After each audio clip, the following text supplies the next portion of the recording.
মই ৰূপজ্যোতি কুৰ্মী অসম বিধানসভাৰ সদস্য নিৰ্বাচিত হোৱাত ঈশ্বৰৰ নামত শপত খাই কওঁ যে বিধিৰ দ্বাৰা স্থাপনা কৰা ভাৰতৰ সংবিধানৰ প্ৰতি মই প্ৰকৃত বিশ্বাস আৰু নিষ্ঠা পোষণ কৰিম। মই ভাৰতৰ প্ৰভুত্ব আৰু অখণ্ডতা অক্ষুণ্ণ ৰাখিম আৰু মই গ্ৰহণ কৰিব ধৰা কৰ্তব্য শ্ৰদ্ধাপূৰ্বক নিৰ্বাহন কৰিম। মই শ্ৰী অখিল গগৈয়ে অসম বিধানসভাৰ সদস্য নিৰ্বাচিত হোৱাত ঈশ্বৰৰ নামত শপত খাই কওঁ যে বিধিৰ দ্বাৰা স্থাপনা কৰা ভাৰতৰ সংবিধানৰ প্ৰতি মই প্ৰকৃত বিশ্বাস আৰু নিষ্ঠা পোষণ কৰিম। মই ভাৰতৰ প্ৰভুত্ব আৰু অখণ্ডতা অক্ষুণ্ণ ৰাখিম আৰু মই গ্ৰহণ কৰিব ধৰা কৰ্তব্য শ্ৰদ্ধাপূৰ্বক নিৰ্বাহন কৰিম। জয় অসম। अहम विजय कुमार गुप्ता असम विधानसभाया सदस्य निर्वाचितः अस्मि।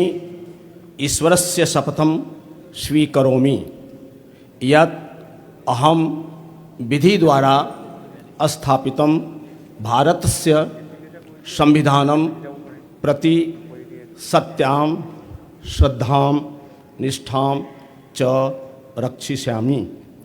अहम भारतस्य प्रभुताम् अखण्डतां च अक्षुणां रक्षिष्यामि।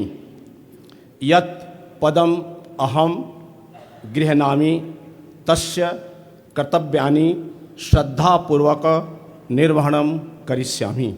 भारत माता की जय। जय जय অসম।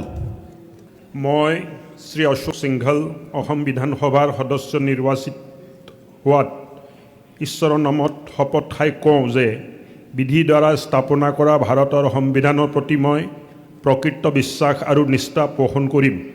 মই ভাৰতৰ প্ৰভুত্ব আৰু অখণ্ডতা অক্ষুণ্ণ ৰাখিম আৰু মই গ্ৰহণ কৰিব ধৰা কৰ্তব্য শ্ৰদ্ধাপূৰ্বক নিৰ্বাহন কৰিম।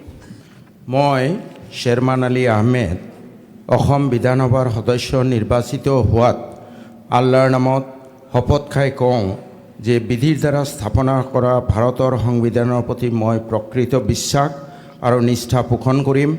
মই ভাৰতৰ প্ৰভুত্ব আৰু অখণ্ডতা অক্ষুণ্ণ ৰাখিম আৰু মই গ্ৰহণ কৰিব ধৰা কৰ্তব্য শ্ৰদ্ধাপূৰ্বক নিৰ্বাহন কৰিম। মমতা দিদি জিন্দাবাদ। জয় অসম। মই শ্ৰী হিতেন্দ্ৰনাথ গোস্বামী অসম বিধানসভাৰ সদস্য নিৰ্বাচিত হোৱাত ঈশ্বৰৰ নামত শপত খাই কওঁ যে বিধিৰ দ্বাৰা স্থাপনা কৰা ভাৰতৰ সংবিধানৰ প্ৰতি মই প্ৰকৃত বিশ্বাস আৰু নিষ্ঠা পোষণ কৰিম। মই ভাৰতৰ প্ৰভুত্ব আৰু অখণ্ডতা অক্ষুণ্ণ ৰাখিম আৰু মই গ্ৰহণ কৰিব ধৰা কৰ্তব্য শ্ৰদ্ধাপূৰ্বক নিৰ্বাহন কৰিম।